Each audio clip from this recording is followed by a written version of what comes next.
السلام علیکم ورحمۃ اللہ وبرکاتہ۔ الحمد للہ وکفی وسلام علی عبادہ الذین اصطفی، اما بعد، اعوذ باللہ السمیع العلیم من الشیطان الرجیم، بسم اللہ الرحمن الرحیم۔ وهو الذي جعل الليل والنهار خلفة لمن أراد أن يذكر أو أراد شكورا، صدق الله العظيم۔ محترم برادران اسلام، عزیز و بزرگ اور دوستو، اس وقت سیزن کے اعتبار سے، موسم کے اعتبار سے ٹھنڈی کے موسم کی آمد ہے اور گلابی ٹھنڈی شروع بھی ہو چکی ہے، اور بہت سارے علاقوں میں ہمارے ملک کے اس نے پک اپ اور تیزی بھی پکڑ لی ہے، اور بہت ساری جگہوں پر اے سی اور پنکھوں کی سروس کو بھی روک دیا گیا ہے، اور رضائی، لحاف، سوٹر، گرم کپڑے بھی باہر آ چکے ہیں۔ تو آج کی اس مبارک مجلس میں ٹھنڈی کے موسم کے تعلق سے کچھ اہم باتیں، کچھ اہم ہدایتیں آپ کی خدمت میں پیش کرنی ہیں۔ دعا فرما دیں اللہ تبارک و تعالیٰ اس عاجز کو حق بات کہنے اور اخلاص کے ساتھ کہنے کی توفیق نصیب فرمائے، عمل کے جذبے سے کہنا اور سننا رب کریم ہم سب کو نصیب فرمائے۔ ہمارے یہاں مدرسوں میں ایک مثال گرامر کی کتابوں میں پڑھی جاتی ہے، جاء البرد والجبات، کہ اب ٹھنڈی آ گئی تو جبے، قبے، سوٹر، صدری، بلکہ ہم یہ کہتے ہیں کہ یہ مولانا لوگوں کی شان بتانے کا ایک سیزن ہوتا ہے کہ لال رومال بھی آ جاتا ہے، کوٹی، صدری، شیروانی، جو کچھ کہہ لیں وہ یہ سیزن میں زیادہ جچتی ہے۔ بہرحال یہ موسموں کی چینجنگ، ٹھنڈی کا آنا، گرمی کا آنا، بارش کا آنا، موسم خزاں، موسم بہار، پتجھڑ، یہ رات اور دن کا آنا، یہ اللہ تبارک و تعالیٰ کی بہت بڑی نعمت ہے،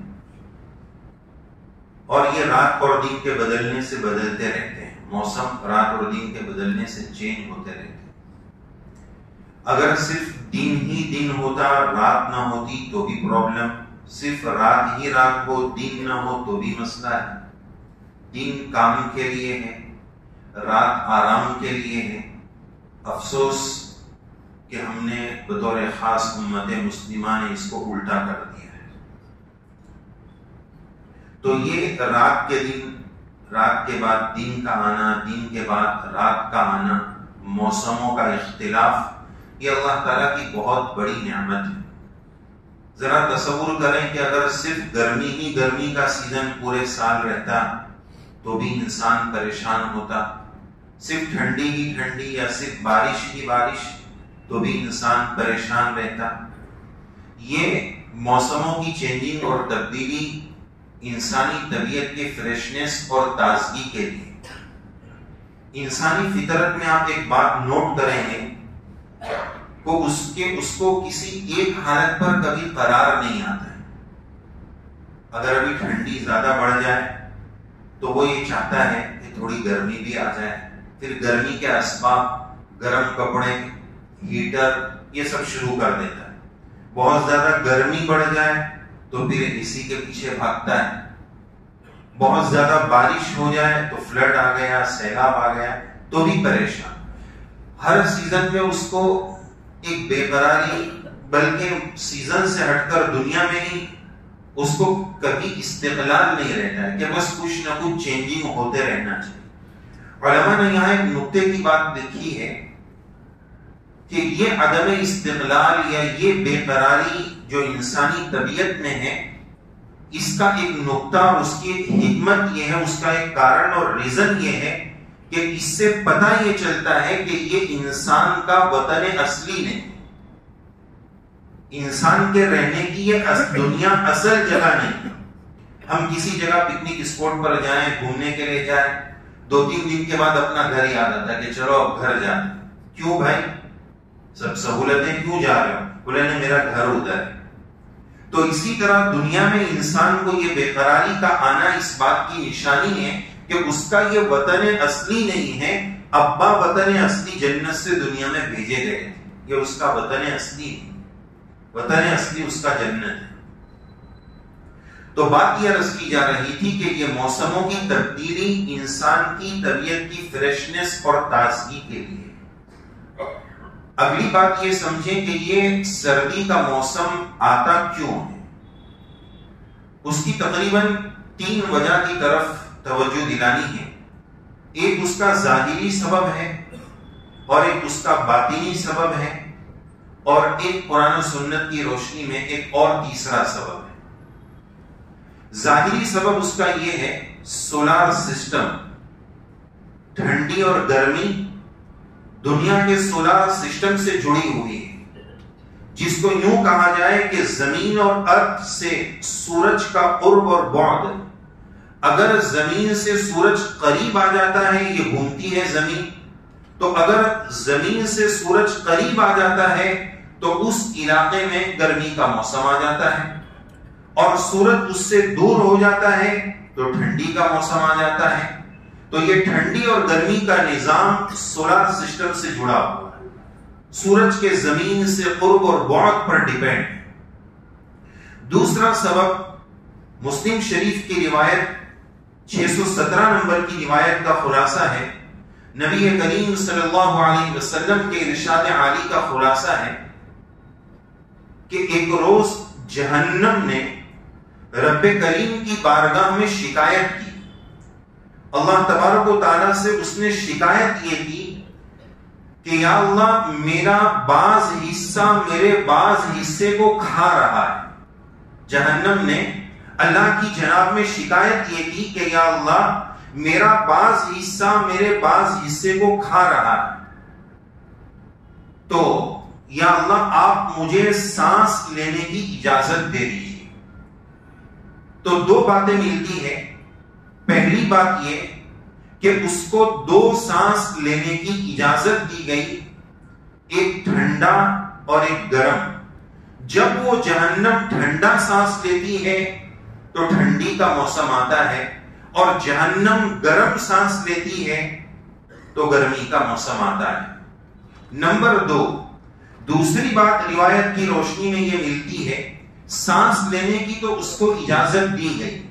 جیسے انسان سانس لیتا ہے تو 2 سٹیپ ہیں، سانس وہ باہر چھوڑتا ہے، سانس وہ اندر لیتا ہے. تو اسی طرح جہنم جب سانس باہر چھوڑتی ہے تو گرمی کا موسم آتا ہے، جہنم جب سانس اندر لینے لگ جاتی ہے تو ٹھنڈی کا موسم آ جاتا ہے. تو یہ ٹھنڈی اور گرمی دراصل جہنم کے سانس لینے کا اثر ہے، یہ اس سے جڑا ہوا ہے. اگلی بات یہ ہے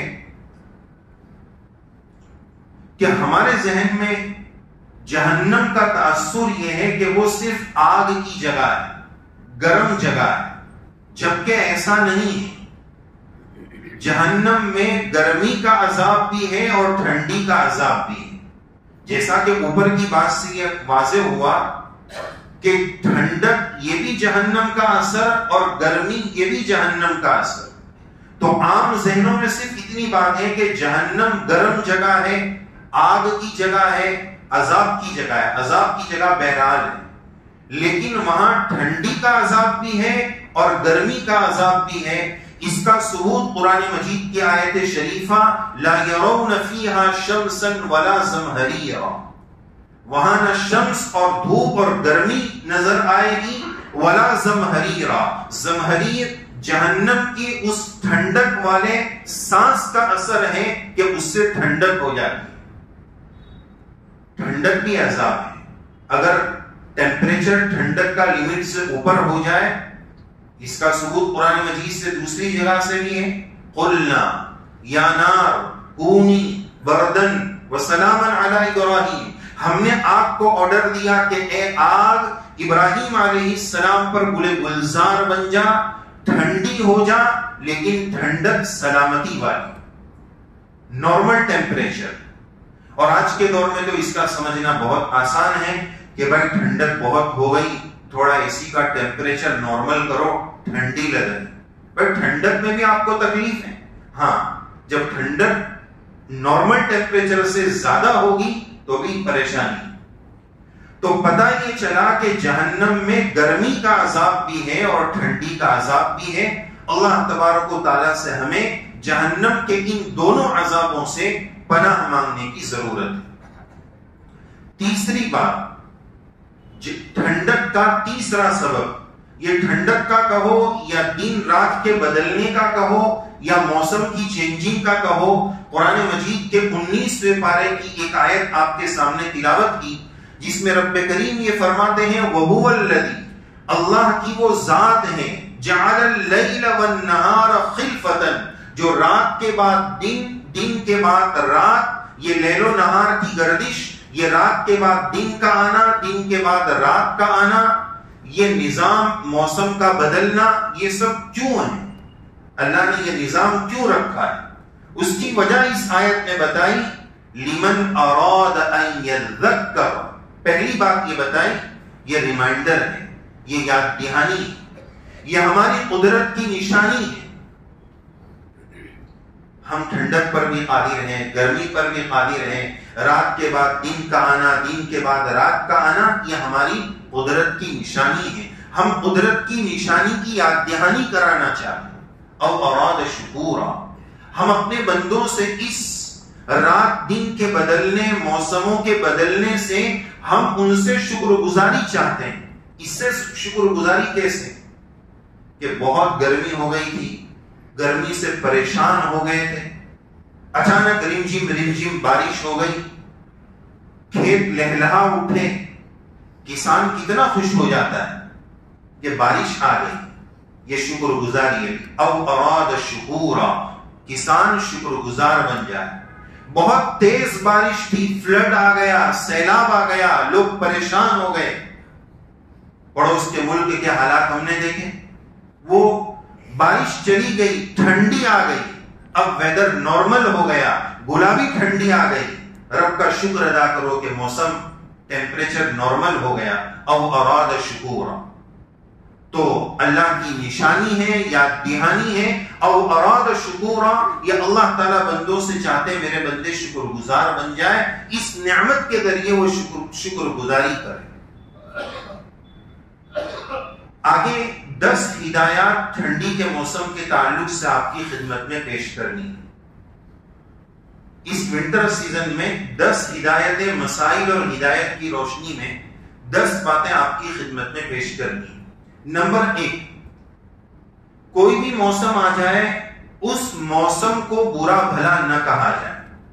مثال کے طور پر اب ٹھنڈی کا موسم آیا تو بعض اس کو برا بولنے لگے, یار ٹھنڈی کے موسم میں تو میں بہت پریشان رہتا ہوں, مجھے یورک ایسڈ کا پرابلم ہے, ٹھنڈی میں بہت پاؤں دکھتا ہے, فلاں ہوتا ہے, فلاں ہوتا ہے. یہ موسم کو برا بھلا نہ کہیں. اس کا ثبوت حدیث پاک سے ملتا ہے. حضرت ابو ہریرہ رضی اللہ عنہ کی روایت موجود ہے, نبی کریم علیہ السلام کا ارشاد عالی حدیث قدسی موجود ہے.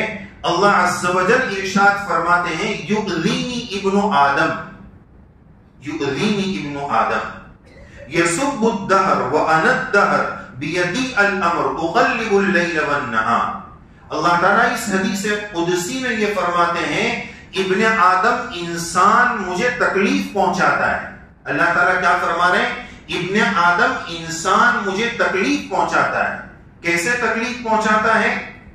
وہ زمانے کو برا بھلا کہتا ہے. یہ ٹھنڈی کا زمانہ کیوں آ گیا, وہ زمانے کو برا بھلا کہتا ہے. وَأَنَا الدَّهْرُ, اللہ تعالیٰ فرماتے ہیں یہ زمانہ تو میں ہوں, یعنی میری وجہ سے, میرے عمل دخل کی وجہ سے یہ زمانے کی چینجنگ ہے. وہ زمانے کو برا بھلا نہ کہیں. یہ تمام پاور اور کنٹرول میرے قبضے قدرت میں اس کو بدلتا ہوں. اغلب اللیل والنہار, رات اور دن کو چینج کرنا, موسم کو بدلنا, یہ ہمارے کنٹرول پاور میں جب اس کو کرتا ہوں تو آپ اس کو برا بھلا کیوں کہہ رہے ہیں؟ تو پہلی ہدایت, کسی بھی موسم کو ہم برا بھلا نہ کہیں. نمبر 2, دوسری بات یہ ہے کہ جب ٹھنڈی کا موسم آیا تو ماؤں بہنوں نے، ہم نے، سب نے اپنے اپنے اعتبار سے تھوڑی تھوڑی الگ الگ اعتبار سے ٹھنڈی کی تیاری کر لی. کسی نے گرم رضائی، لحاف، بلینکٹ یہ سب نکال دیے. بلکہ اس سے آگے بڑھ کر بہت سارے لوگ تو کھانے میں بھی اس کی تیاری کر لیتے کہ بھائی اب ہم تو سورت میں رہتے ہیں، ٹھنڈی کا سیزن ہے، سالم پاک ضروری ہے. اور چیک کر رہے ہیں کہ وہ کون سا بڑا آتا ہے، وہ جو ٹھنڈی میں یہاں ہمارے یہاں کھاتے ہیں، پوک بڑا، وہ آیا کہ نہیں. تو یہ کھانے کے اعتبار سے بھی سب تیاری ہو گئی. لیکن غور طلب بات یہ ہے کہ اسی ٹھنڈی کے موسم میں ہمیں اللہ عز و جل سے جہنم کی ٹھنڈک کے عذاب سے بھی پناہ مانگنے کی ضرورت ہے. جیسے دنیاوی اسباب کے اعتبار سے ہم نے ٹھنڈی کے لیے تیاریاں کی ہیں، آخرت کے اعتبار سے بھی ٹھنڈی میں کچھ تیاریاں کرنی ہیں، جس کا ذکر اگلے نمبروں میں آ رہا ہے. ایک بات یہ بھی یاد رکھنی چاہیے کہ اس دنیا میں جتنی بھی نعمتیں ہیں، اچھی چیزیں ہیں، جس سے انسان فائدہ اٹھا کر خوش ہوتا ہے، وہ اللہ تعالیٰ کی جنت کی نعمتوں کا سیمپل اور نمونہ ہے. اور اس دنیا میں جتنی بھی تکالیف، مصیبتیں، پریشانیاں، وہ چیزیں جن سے انسان پریشان ہو جاتا ہے، یہ سب جہنم کے عذاب کا سیمپل اور نمونہ ہے. اللہ دنیا میں نمونہ بتاتا ہے، تو ہم ان نمونوں سے دیکھ کر کہ بھائی یہ ٹھنڈک بعض مرتبہ اتنی شدت اختیار کر لیتی ہے بعض علاقوں میں کہ انسان اس مائنس ٹیمپریچر میں بے چین، بے قرار، پریشان ہو جاتا ہے. تو جب دنیا کی یہ ٹھنڈک اور دنیا کی یہ گرمی وہ برداشت نہیں کر سکتا ہے، تو جہنم کی کیسے برداشت کرے گا؟ اس کو اسی موسم میں ٹھنڈک کے، جہنم کی ٹھنڈک سے اللہ کی پناہ مانگنے کی ضرورت ہے. نمبر 3، تیسری بات، حدیث پاک میں 3 عمل ایسے بتائے گئے ہیں کہ جس کے کرنے پر گناہ معاف ہوتے ہیں اور درجات کی بلندی ہوتی ہے. اس میں سے ایک عمل کا نام ہے اسباغ الوضو. ٹھنڈی کے موسم میں وضو اور غسل کرنے میں، جہاں بہت زیادہ ٹھنڈی ہوتی ہے، اللہ کا شکر ہے اللہ نے ہمیں گرم پانی بھی دیا ہے، بعض علاقوں میں وہ سہولتیں نہیں ہوتی ہیں. تو ٹھنڈی کے موسم میں وضو اور غسل میں، خاص طور پر فرض غسل میں، انسان جو ہے تھوڑی سی ڈنڈی مار لیتا ہے، شارٹ کٹ وضو کر لیتا ہے. اسباغ الوضو، مکمل اچھے انداز میں فرائض، واجبات تو وضو میں ہے نہیں، سنن اور آداب کی رعایت کے ساتھ وضو کا مکمل اہتمام کرنا، غسل کا مکمل اہتمام کرنا. اس وقت ایک بات یاد آ رہی ہے، ہمارے ایک ساتھی تھے، ہم لوگ سہارنپور میں اپنے لاسٹ ایئر میں پڑھ رہے تھے. ہمارے ایک ساتھی تھے، ظاہر ہے کہ عالمیت کے آخری سال میں تھے، تو وہ ساتھی کو مسئلہ تو اچھے سے معلوم تھا. اب ہوا ہے کہ رات میں ان کو نائٹ فال ہو گیا، احتلام ہو گیا. جب صبح اٹھے تو وہ سہارنپور کی ٹھنڈی جو گئے، وہ لوگ جانتے ہیں 40 دن تک تو سورج وہاں نظر نہیں آتا ہے. اور اب اس وقت اتنا کوئی گرم پانی کا انتظام بھی نہیں تھا، ٹھنڈی بہت شباب پر. اور نہانے کا انتظام ایسا تھا کچھ کہ باتھ روم میں اوپر نل لگا ہوا تھا، شاور نہیں، نل. وہ نل کھولو اور اس کے نیچے کھڑے ہو. اب ذرا تصور کریں، کڑاکے کی سردی اور اس کے نیچے کھڑے ہونا. تو وہ صبح اٹھ کے جب احتلام کے ساتھ وہ یوں کانپنے لگ گئے. اور آخری سال میں پڑھے تو اتنا مسئلہ تو ضرور جانتے ہیں، لیکن ہم ساتھیوں کو پوچھنے لگے کہ یہ آدھا نیچے سے نہا لوں گا تو چلے گا کیا؟ ان کو مسئلہ نہیں معلوم تھا، ان کو بھی معلوم، لیکن وہ ٹھنڈی کا سہم جو تھا نا، وہ اتنا سوار تھا. تو بہرحال کہنے کا خلاصہ یہ ہے کہ اس موسم میں وضو اور غسل، فرض غسل میں مکمل کمال کے ساتھ اس کو ادا کرنے کا اہتمام کرنا. اگلی بات، الحمدللہ اس وقت راتیں بہت بڑی ہیں. ٹھنڈی کے موسم میں راتیں بڑی ہو جاتی ہے، 7:30 8 بجے تک تو عشاء سے فارغ ہو جاتے ہیں. بلکہ ہمارے ملک کے بعض علاقوں میں تو 6 بجے بھی عشاء ہو جاتی ہے. آسام وغیرہ میں بہت سارے علاقوں میں اس طرح ہے. تو 10 12 گھنٹے کی رات ہمیں ملتی ہے. یہ ٹھنڈی کا موسم نیکیوں کا موسم. ہم اگر سال بھر تہجد کا اہتمام نہیں کر سکتے تو یہ موسم تہجد کے اہتمام کا بہت اچھا موسم. 10 گھنٹے کی رات، یعنی رات میں اٹھ کے بھی چیک کرنا پڑتا ہے کہ بھائی صبح ہوئی کہ نہیں، اب کب ہوگی، ہو جا بھائی صبح. اتنی لمبی رات، لیکن بہت دکھ کے ساتھ یہ کہنا پڑتا ہے کہ ہمارے نوجوانوں کی ایک بڑی تعداد ٹھنڈی کے موسم کو ضائع کر دیتی ہے. کھیلنا کودنا، ایکسرسائز، ورزش، اسلام نے اس سے روکا نہیں. طاقتور مومن کمزور مومن سے بہتر ہے. فزیکل ایکٹیویٹیز اور ورزش، ایکسرسائز، جم، اسلام نے اس سے نہیں روکا ہے. طاقتور مومن اللہ کو پسند ہے. کھیلنا اسلام نے اس سے روکا نہیں ہے. ایسا کھیل جس سے بدن کی ورزش ہوتی ہے اسلام اس کی اجازت دیتا ہے. لیکن معاف کرنا مجھے، ہمارے گراؤنڈ دیکھ لیں آپ، 8 گھنٹے ہمارے نوجوان پوری رات گراؤنڈ پہ نظر کر رہے تھے. جو 7-8 بجے گراؤنڈ میں پہنچیں گے، عشاء ہوئی کہ نہیں ہوئی اللہ بہتر جانے، وہ 3-4 بجے وہاں سے نکلتے. کیا اللہ نے یہ ٹھنڈی کی اتنی بڑی راتیں پوری رات میدان میں گزارنے کے لیے دی ہیں؟ ایک بڑی تعداد ہمارے نوجوانوں کی پوری رات اور پوری سردی کا موسم، پورا ونٹر جو ہے وہ میدانوں میں گزار دیتے. یہ بہت بڑی نعمت ہے اللہ کی. ان راتوں کی ہمیں قدر کرنے کی ضرورت. ہر چیز بیلنس اور اعتدال میں اچھی لگتی ہے. کھانا پینا بالکل جائز ہے، کلوا واشربوا، اللہ نے اجازت دی ہے، لیکن اوور ایٹنگ ولا تسرفوا، کلوا واشربوا ولا تسرفوا، اوور ایٹنگ مت کرو، پھر مسائل پیدا ہوں گے، پھر بیماریاں ہوں گی. کھیلو کودو، لیکن 8 گھنٹے میدان میں گزار دینا، بیوی بچوں کا خیال نہ رکھنا، اپنی صحت کا خیال نہ رکھنا، اپنی فجر کو بھی برباد، تہجد تو دور کی بات، اپنی فجر کو بھی برباد کر دینا. ہمارے شہر کے ان نوجوانوں کی خدمت میں بہت ادب کے ساتھ یہ عاجز عرض کرے گا، اپنی راتوں کو اس طرح برباد نہ کریں. شریعت نے جن چیزوں کو جائز کہا ہے اس کی لمٹ کو کراس نہ کرے. اسی وجہ سے تو ہمارے بعض اکابر نے کرکٹ کو حرام کہہ دیا، اسی وجہ سے کہ یہ جائز کے دائرے میں آ کر پھر انسان کو ناجائز تک لے جاتا ہے. اس میں ایسا منہمک ہو گیا، ایسا بیزی ہو گیا کہ نمازوں میں بھی 6 اور 4 یاد آ رہے ہیں، سینچری یاد آ رہی ہے، ارے وکٹ نہیں لے پایا، وہ نماز میں یاد کر رہا ہے. یہ عبادت کو برباد کرنے والی چیز ہے. تو یہ بڑی راتیں ہیں. اگر ہم سال بھر تہجد نہیں پڑھ پاتے، ان راتوں میں رات کو اٹھیں، اللہ کو بہت پسند آئے. اچھا وضو کریں، 4 رکعت پڑھ لیں، اللہ کے سامنے 2 گرم آنسو بہا لیں، اللہ کو بہت پسند آئے گا. کہ جہاں 2 لحاف ٹھنڈی کے موسم میں بعض لوگ کہتے ہیں یا تو 2 لحاف یا لحاف میں 2، یہ ٹھنڈی کے موسم کا طریقہ ہے.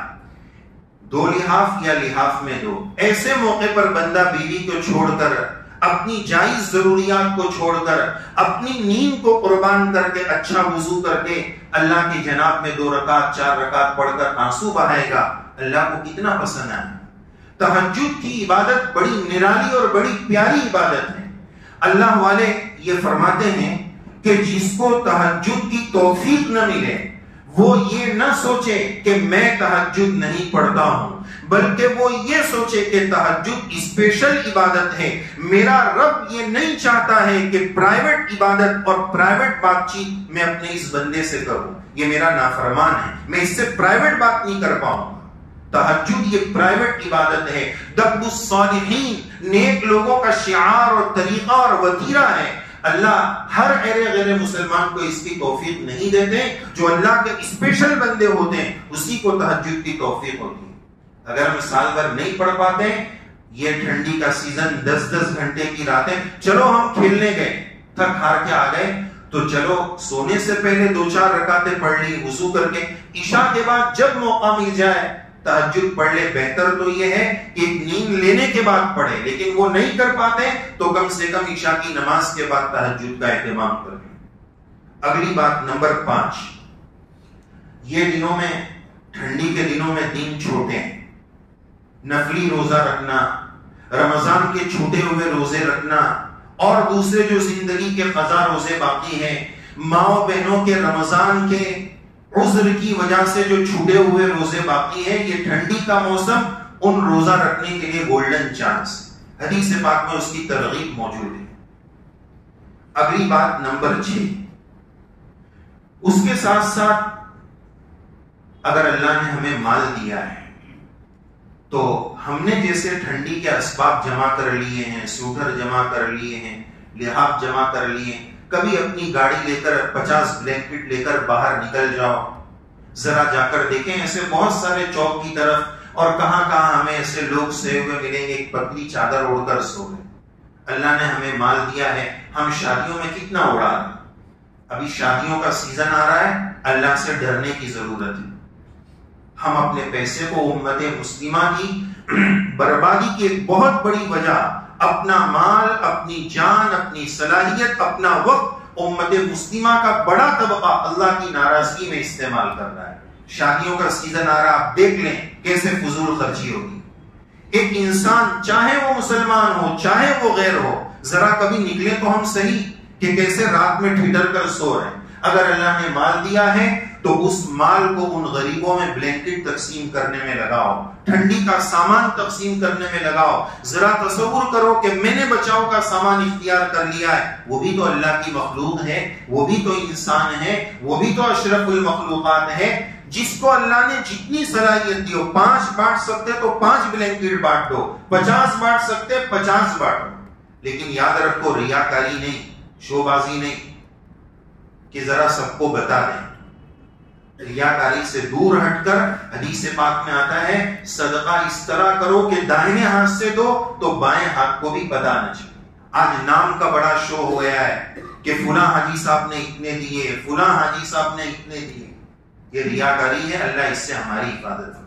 اور اگر کوئی بتا رہا ہے تو اس کے اور بھی مقاصد ہو سکتے ہیں۔ ہماری ایک غلط تھنکنگ اور سوچ یہ بن جاتی ہے کہ کوئی اگر بتا رہا ہے تو فوراً لیبل لگا دیا کہ یہ ریاکار ہے۔ بھائی بعض مرتبہ کسی کی کچھ مجبوریاں ہوتی ہیں اور شریعت میں یہ بات بھی ملتی ہے کہ ينفقون اموالهم باللیل والنہار سرا وعلانیہ، بعض لوگ علانیہ اخلاص کے ساتھ دیتے ہیں، یعنی وہ اللہ کے لیے دے رہے ہیں لیکن علانیہ اس لیے دے رہے ہیں کہ دوسروں کو بھی ترغیب ہو جائے۔ تو ہر ایک پر ریاکاری کا الزام نہ لگا دیں۔ اخلاص اور ریاکاری دل کے اندر کا معاملہ ہے، وہ بندے اور اللہ کے درمیان کا معاملہ ہے۔ مجھے اللہ نے کسی کا جج نہیں بنایا ہے کہ میں اس کے ریاکار ہونے کا فیصلہ کر دوں۔ اگلی بات تو خلاصہ یہ ہوا کہ غریبوں کی رعایت اس موسم میں ضرور کریں۔ 7ویں بات یہ عرض کرنی ہے کہ بعض علاقوں میں اس سیزن میں تیمم کے مسائل پیش آتے ہیں۔ تیمم اسلام میں جائز ہے، وضو کے بجائے تیمم کرنا ہے، اس کے 2 فرض ہیں، کس طرح کرنا ہے، اس کی کیا ترتیب ہے۔ اسی طرح بعض علاقوں میں اتنی ٹھنڈی ہوتی ہے کہ وہ چمڑے کے موزے پہنتے ہیں۔ شریعت میں مسافر کے لیے 3 دن اور مسافر نہ ہو، رکا ہوا ہو، مقیم ہو تو اس کے لیے 1 دن چمڑے کے موزے پر مسح کرنا جائز ہے۔ ٹھنڈی کا سیزن چل رہا ہے، مسلمان ہیں، اللہ نے علم کے ساتھ شوق دیا ہے، مسائل کی رغبت دی ہے، تو تیمم اور موزے پر مسح کرنے کے موٹے موٹے ضروری مسائل ٹھنڈی کے سیزن میں سیکھنے کا اہتمام کریں۔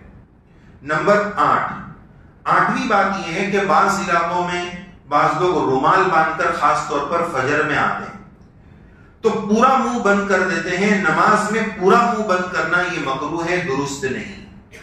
اسی طرح بعض لوگ یہ کرتے ہیں، وہ لال رومال جو مولانا لوگ خاص طور پر پہنتے ہیں اس کے چھیڑے رکوع میں نیچے لٹکتے رہتے ہیں، جس کو حدیث شریف میں منع کیا گیا ہے، یہ مکروہ ہے۔ اس طرح چھیڑے نماز میں نہ لٹکے، اس کے کنارے نماز میں نہ لٹکے۔ اسی طرح بعض لوگ علاقے میں جب اتنی زیادہ ٹھنڈی ہوتی ہے تو پوری چادر سے اپنے آپ کو کور کر دیتے ہیں اور چادر کے ساتھ اللہ اکبر اور چادر کے ساتھ ہاتھ باندھتے ہیں، یہ بھی منع ہے، یہ بھی درست نہیں۔ نمبر 8ویں بات یہ ہے، بلکہ 9ویں بات، کہ بعض لوگ وہ گرم ٹوپی، بلکہ اس کو ٹوپا کہہ لے تو چلے گا، ایسا پہنتے ہیں۔ ابھی تو ٹھنڈی کی شروعات بھی نہیں ہوئی لیکن بعض لوگوں کو انتظار رہتا ہے کہ یہ کب پہننے ملے، تو ان کو دیکھ کر ایسا لگتا ہے کہ یا تو یہ بیمار ہے یا میرا حس ختم ہو گیا کہ مجھے ٹھنڈی کیوں نہیں لگ رہی، اتنا خطرناک ٹوپا پہنتے۔ بہرحال وہ ٹوپی جو ٹھنڈی کی ہے وہ پیشانی چھپا دیتی ہے۔ اگر نماز میں اس طرح وہ ٹوپی پہنی جا رہی ہے وہ غلط ہے، پیشانی کھلی رکھیں تاکہ یہ پیشانی سجدے میں زمین پر ٹک سکے۔ اور آخری بات ٹھنڈی کے تعلق سے یہ عرض کرنی ہے کہ بعض لوگوں میں اعتدال نہیں ہوتا ہے، یہ کہتے ہیں مجھے سوٹر کی اور یہ گرم کپڑے کی ضرورت نہیں، میں تو بہت اسٹرانگ. اللہ کو بہادری نہ بتائیں، اللہ کو بہادری بتانے کی ضرورت نہیں. اگر ٹھنڈی لگ رہی ہے تو ضرور پہنیے. اور بعض اس کے بالکل اپوزٹ ہوتے ہیں کہ ٹھنڈی چلی بھی گئی پھر بھی پہنے رہتے ہیں کہ اس میں تھوڑا زیادہ اچھا لگتا ہوں، پھر بھی اس کو اتارتے نہیں. تو ہمیں بعض مرتبہ اپنے بعض بچوں کو یہ کہنا پڑتا ہے کہ بھائی اب ٹھنڈی چلی گئی ہے، ذرا باہر دیکھیں اچھا خاصا سورج نکل گیا ہے. تو اس میں بھی اعتدال اور بیلنس کی ضرورت ہے. خلاصہ کلام یہ کہ یہ موسم ہمارے حق میں اللہ کی بہت بڑی نعمت ہے. اس نعمت کی قدردانی کی ضرورت ہے. جہنم کا عذاب ٹھنڈک کا بھی ہوتا ہے، اس سے بھی پناہ مانگے اور ان ہدایات پر بھی عمل کرے. اللہ عز و جل کہنے والے گنہگار کو بھی توفیق عمل سے نوازے، ہم سب کو توفیق عمل سے نوازے، اور اللہ تعالی ہمیں بھی اور امت مسلمہ کو بھی اپنا جان، مال، وقت اور اپنی صلاحیتوں کو اللہ کی ناراضگی میں خرچ کرنے کے بجائے اللہ کی رضامندی والے کاموں میں خرچ کرنے کی توفیق نصیب فرمائے. بہت اہتمام کے ساتھ آپ کی خدمت میں درخواست ہے، اپنے بچوں کی صحیح نگرانی کریں، صحیح تربیت کریں. بہت نازک دور چل رہا ہے، اللہ کو ہمیں جواب دینا پڑے گا. آج باطل طاقتیں ہماری نسلوں کا ایمان چھیننے کے پیچھے لگی ہوئی ہے، ہمیں اس کی کوئی پرواہ نہیں. ہمارے بچے ٹینیجرز پوری رات ادھر ادھر ضائع کر رہے ہیں، ماں باپ کو اس کی کوئی پرواہ نہیں. اللہ تعالیٰ ہمیں صحیح فکر نصیب فرمائے، ہمارے نسلوں کے ایمان کی حفاظت فرمائے، ہم سب کے ایمان کی حفاظت فرمائے. آمین یا رب العالمین. وآخر دعوانا ان الحمد للہ رب العالمین.